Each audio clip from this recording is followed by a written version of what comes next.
안녕하세요, 여비TV입니다. 오늘은 제가 조금 특별한 걸 한번 이야기를 해보려고 합니다. 뭐냐면 우리가 아파트 분양을 받게 되면 분양 상품에 대한 옵션 품목들이 되게 많잖아요. 거기에 대해서 한번 좀 말씀을 드려보려고 합니다. 제가 일단 기본적으로 건설회사에서 계속 근무를 하지 않았습니까? 해당되는 옵션에 대한 상품, 저도 소비자들의 상품 판매하기 위해서 계획을 하고 만들었었거든요. 그러다 보니까 누구보다도 더 잘 알 수 있다는 거죠. 그렇기 때문에 아마 조금 더 깊이 있게, 그리고 선택하시는 데 도움이 될 수 있게끔 전달할 수 있을 것 같습니다. 그래서 이번 시간에는 아파트 분양 상품의 옵션에 대해서 알려드릴 수 있도록 하겠습니다.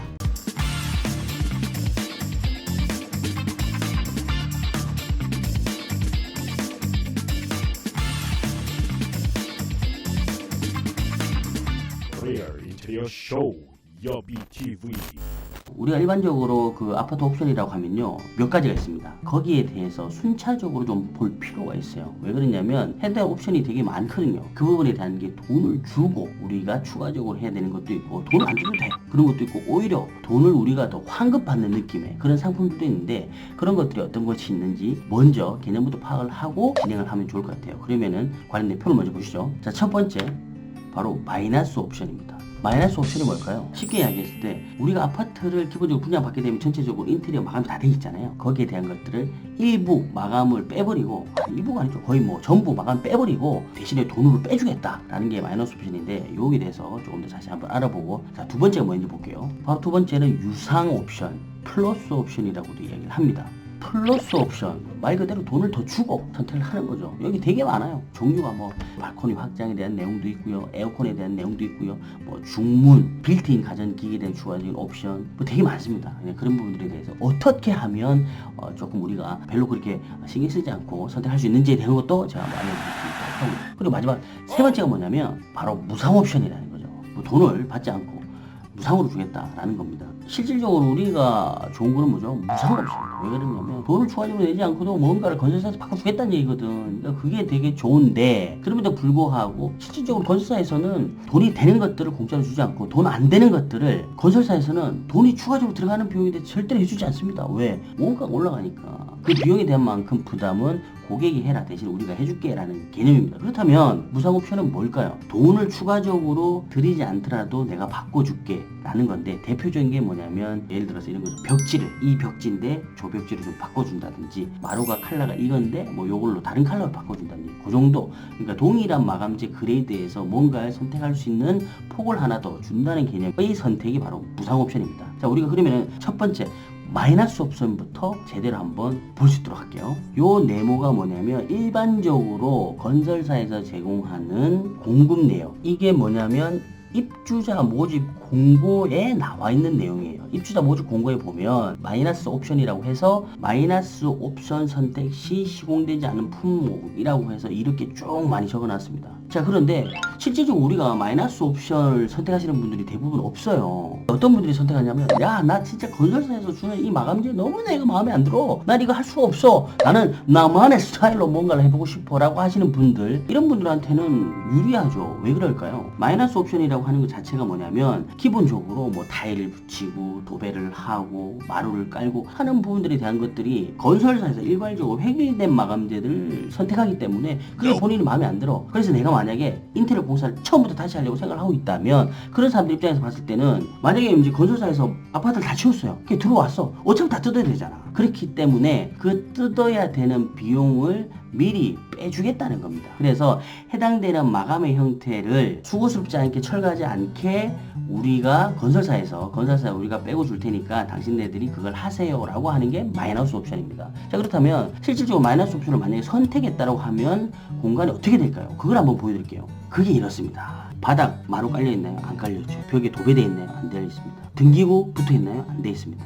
지금 그래서 표에 보시면요, 이런 거죠. 바닥재, 실질적으로 붙여야 하는 바닥재, 마감재, 마루국도 이런 것들을 전부 다 선택하지 않는다. 벽도, 타일, 벽지, 패널, 시트 뭐 이런 것들 다 하지 않는다. 그럼 뭘 해주나? 그 뭘 해주냐는 부분을 오른쪽에 서로 다 정리를 해놓고 그 마감이 적용된 게 바로 우리가 좀 전에 봤던 그 이미지예요. 다시 한번 볼게요. 자, 이런 거죠. 바닥은 바닥 난방 시멘트 몰타로만 돼 있고, 그 다음에 벽체는 콘크리트 면 처리해서 석고보드 마감, 그리고 천장 같은 경우도 콘크리트 면 처리 또는 천장 위 석고보드 마감, 조명 기구도 매입 등기구만 돼 있고 전기는 배관 배선들, 매입 등기구 요거 요런 것만 돼 있고, 그 다음에 전기 같은 경우는 배관 배선에서 선만 빼져 있죠. 여기 선만 빼져 있으니까 당신네들이 원하는 등을 그냥 여기다가 치부해라, 이런 것들이에요. 자, 그래서 우리가 실질적으로 마이너스 옵션을 선택하게 되면 건설사에서 정말 기본적으로 해주는 것만 제공이 되어 있다. 바닥뼈 천재 매스에 대한 형태만 구성이 되어 있고 거기다 마감재는 없는 겁니다. 그렇기 때문에 보다 조금 더 효율적으로 우리가 원하는 형태의 마감재를 진행할 수가 있겠죠. 단 우리가 이거는 공사를 할 때는 실질적으로 해당되는 자금까지 치르고 난 뒤에 키를 받고 그 다음부터 공사를 할 수 있겠죠. 뭐 예를 들어 이런 거 있잖아요. 네, 이제 우리 공사해야 되는데 공사하고 나서 돈 줄게. 절대 안 됩니다. 공사를 하기 위해서는 잔금을 납부하고 난 뒤에 그리고 들어가야 됩니다. 자, 그렇다면 중요한 건 가격을 얼마나 빼주느냐, 그게 중요하잖아요. 그거 얼마 정도 빼줄까요? 통상적으로 한 2,600에서 2,800, 정말 이렇게 좀 평수가 커지게 되면 한 3,000만 원 정도까지도 빠지게 됩니다. 자, 우리 여기서 생각해 볼 필요가 있는 게 있어요. 과연 그러면은 건설사에서 빼주는 게 평균 단가로서 얼마 정도 되느냐라는 거죠. 자, 2,800만 원을 빼준다고 했을 때 실질적으로 그 금액은 얼마일까요? 대략 계산해보면은 요 정도 나옵니다. 대략 요 정도 금액 84만 8천원이 나온다라는 거죠. 자, 실제로 인테리어 할 때 평당 공사비라고 하는 것 자체가 조금 산정하기 애매하긴 하지만 그럼에도 불구하고 모듈하우스 기준으로 했을 때 84만 5천원을 빼준다. 우리 지금 평당 84만 5천 넣어가지고 아파트 공사 금액 이렇게 할 수 있나요? 제가 볼 때 힘듭니다. 왜 그러냐면 일반적으로 우리가 인테리어를 이 정도 하려고 하면 일반 업자들한테 맡기잖아요. 그럼 최소 평당 120에서 140까지 나올 수 있어요. 두 가지 생각해 볼 수 있어요. 뭐냐면 첫 번째, 야, 건설사에서는 진짜 정말로 대량으로 하기 때문에 그 정도 금액으로 할 수 있겠구나. 정말 싸게 할 수 있겠구나. 긍정적인 마인드에서 이렇게 생각할 수 있고, 두 번째, 야, 지네가 할 때는 돈을 많이 들여서 분양가 포함시켜놓고 돈을 뺄 때는 작게 빼네.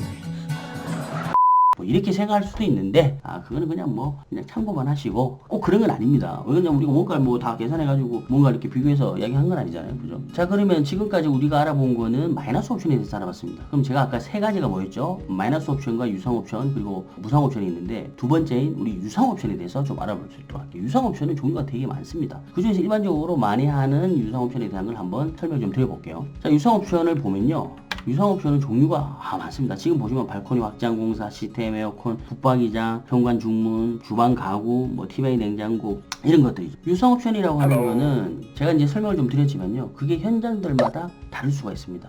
그리고 건설사마다 다를 수가 있어요. 그렇기 때문에 해당되는 상품 모집 공고를 보고 그 내용들에 대한 걸 쭉 파악을 해서 전체적으로 좀 결정을 하시면 되는데, 제가 설명드린 것들이 일반적으로 많이 하는 유상 옵션 품목들이에요. 거기에 대한 내용들만 좀 잘 알더라도 선택하시는데 도움이 많이 되실 겁니다. 그럼 제가 한번 한 개 한 개 말씀을 좀 드려볼 수 있도록 할게요. 먼저 발코니부터 봅시다.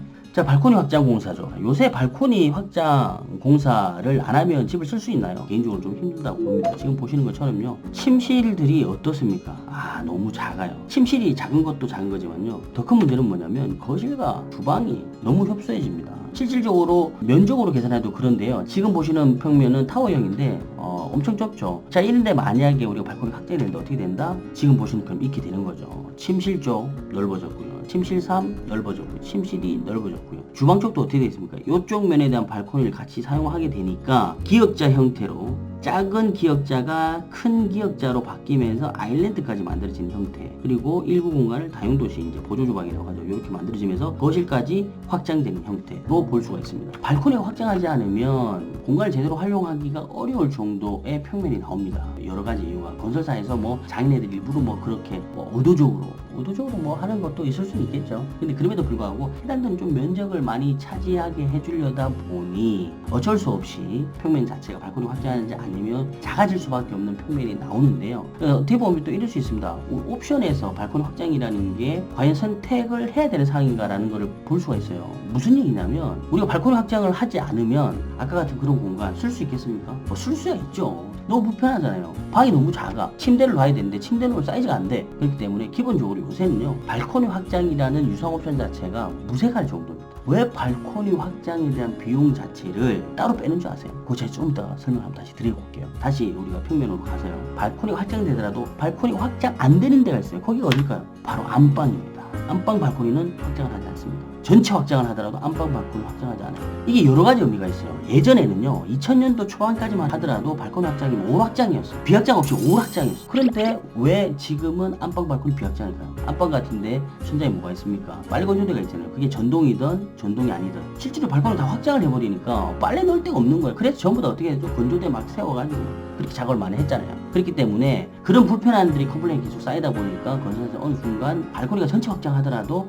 안방 발코니는 비확장을 하자라고 해서 비확장으로 된 거죠. 다시 보시면요, 안방만 비확장이 됩니다.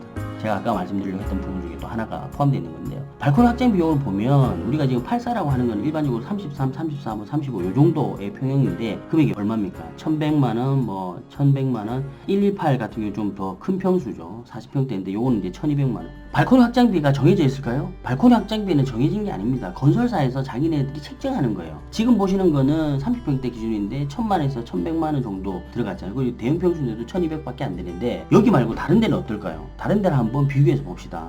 자, 여기 같은 경우는요, 똑같은 30평인데 1400대입니다. 그리고 30평 후반대가 1500만원. 건설사에서 발코니 확장비를 책정하는 데 있어서는 그 비용 자체의 기준에서는 조금 다릅니다. 발코니 확장에서 유상옵션으로 들어가는 게 추가될 수도 있습니다. 자, 그런데 금액 자체가 이렇게 다르잖아요. 평면상으로 봤을 때도 이건 뭐 발코니를 굳이 확장을 하지 않으면 쓸 수 없는 평면인데 그럼에도 불구하고 왜 발코니 확장을 별도로 할까? 라고 하는 부분에 대해서는요, 발코니 확장 비용은 분양가에 포함이 되지 않기 때문에 별도 금액이기 때문입니다. 우리가 예를 들어서 분양가 상한제 같은 걸 적용하는 현장들이 있잖아요. 실질적으로 분양 가격만 봅니다. 분양 가격만 보기 때문에 발코니 비용이 빠져 있는 거죠. 그렇기 때문에 이 발코니 비용은 분양가 상한제가 적용이 된다 하더라도 해당되는 그 비용만큼이 별도로 건설사에서 추가 매출로 잡히는 거예요. 그렇기 때문에 어떻게 된다? 빼는 겁니다. 그래서 발코니 확장비는 금액이 별도로 빠져있다, 이렇게 생각하시면 될 것 같습니다. 자, 그리고 발코니 확장 비용 말고도 우리가 가장 고민하고 막 이런 것 중에 하나가 뭐냐면 바로 시스템 에어컨에 대해서 한번 봅시다. 여기서 시스템 에어컨이 뭐죠? 바로 이겁니다. 시스템 에어컨 이거죠. 우리가 많이 보는 거지 않습니까? 모듈로 하면 전부 다 이제 천장에 이런 거 많이 붙어 있잖아요. 이 시스템 에어컨도 용어를 먼저 조금 알 필요가 있어요. 그리고 난 뒤에 다시 한번 제가 설명을 드려볼게요. 자, 시스템 에어컨은 1A, 4A가 있습니다. 1A, 4A, T-Way. 자, 1A, 4A가 있는데 1A가 뭐냐면 이거죠. 1A는요, 여기서 보면 바람이 나오는 데가 한 군데라는 거예요. 바람이 나오는 한 군데. 그럼 4A는 뭐다? 4A는 바람이 나오는 데가 네 군데입니다. 그래서 우리가 1A 빌트인 에어컨이라고 하는 것과 4A 빌트인 에어컨, 천정형 에어컨이라고 하는 거는 바로 이 바람이 나오는 개수를 말하는 거죠. 자, 그런데 실질적으로 그 시스템 에어컨이요, 설치되는 데를 보면 이렇게 됩니다. 보통 일반적으로 한 5군데 돼요. 30평 기준으로 보면 거실이 있고 침실. 상품을 줄 때는요, 최소 2개 이상 하거든요. 거실과 안방, 거실 안방에다가 플러스 침실 하나, 침실 2개, 그리고 주방까지 이렇게 묶어서 주는 경우가 많습니다. 그런데 이런 분들 많아요. 뭐냐면 선택을 못했다가 다른 사람들 다 하고 보니까 너무 좋거든. 그래서 나중에 뒤에 막 하려고 하시는 분들이 있어요. 또 하나는 건설사에서 제공하는 그 비용 자체가 너무 비싸다고 생각해가지고 내가 따로 해볼까라고 생각하시는 분들이 있어요. 이유 어찌됐든 본인이 하던 아니면 개별로 하던 중요한 거는 가격을 먼저 확인해보고 결정하는 게 좋다라는 거죠. 역시 입주자 모집 공고에 보면 다 나와 있습니다. 제가 샘플로 가져와 봤는데 이거 보면서 이야기 해볼게요. 그러니까 세대 기준에 395만원, 얘는 거기다 플러스 침실 1 또는 2 하나 선택해서 4개에 533만원, 그리고 선택 3은 전체 다 5개 했을 때 725만원. 자, 그렇다면 해당되는 거를 우리가 어떻게 확인을 하냐면 해당되는 개수로 금액을 나누면 돼요. 얘는 3개, 선택 2는 4개, 선택 3은 5개. 그렇다고 하면 비용이 130, 133, 145. 그 해당되는 금액도요, 건설마다 좀 다르게 책정을 많이 합니다. 제품의 사양이나 재원에 따라 좀 다르긴 하는데요. 통상적으로 개수가 많아지면 금액이 좀 떨어지게 마련인데 지금 제가 샘플로 이걸 가져온 이유는 뭐냐면 특이하게 여기 같은 경우는 금액이 올라갑니다. 그렇기 때문에 해당되는 제품에 대한 거를 잘 검토를 해볼 필요가 있고요. 저는 개인적으로 그런 생각이 듭니다. 만약에 할 거라면, 그리고 비용 차이가 크지 않다면 건설사에서 제공할 때 선택을 하시는 게 좋을 것 같다라는 말씀을 드리고 싶고요. 그 선택하는 항목에 대한 걸 어떻게 할 건지에 대한 것도 중요하거든요. 거기에 대해서 한번 볼 수 있도록 할게요. 우리가 기본적으로 아파트를 분양을 받았을 때는 두 가지잖아요. 뭐냐면 첫 번째, 내가 들어가서 실질적으로 입주를 할 거다. 두 번째, 임대, 전세나 월세를 줄 거다 라는 경우, 자, 그럴 때 과연 어떻게 나누는 게 좋을까 라는 거죠. 제가 만약에 임대를 줄 생각이라면 저는 이걸 할 것 같아요. 거실하고 안방 입주를 한다면 전제를 다 선택하는 게 좋지 않을까 이렇게 생각을 합니다. 오늘 제가 옵션 중에서 마이너스 옵션 그리고 유상 옵션 중에서는 발코니 확장과 시스템 에어컨 두 가지에 대해서 설명을 드렸는데요. 다음 시간에는 더 많은 내용을 좀 준비를 해서 말씀드릴 수 있도록 하고, 궁금한 내용은 댓글 달아주시고 더보기에 메일 주소도 있으니까 궁금한 사항 메일로 보내주셔도 됩니다. 자, 그러면 이번 영상도 좋았다면 구독과 좋아요 해주시고 다음 시간에 뵐게요. 제발.